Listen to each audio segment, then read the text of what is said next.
Қайтып сою деген сойыс. Жо, мынау расымен осы тарихта бірінші рет көрген екенмін. Мынау не деген жаман болады? Не деген жаман болады? Қылқындырып өлтірген секілді.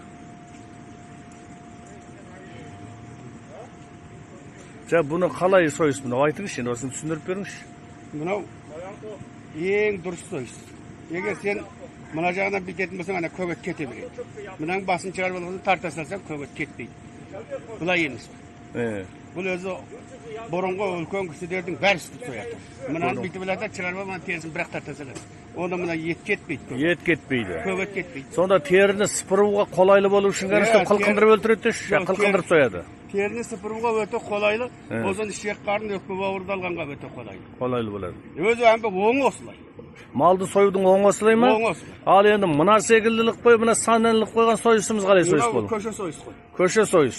Мынау немене сойыс сонда сіздікі? Мынау атам қазақтың сойысы. Атам қазақтың сойы?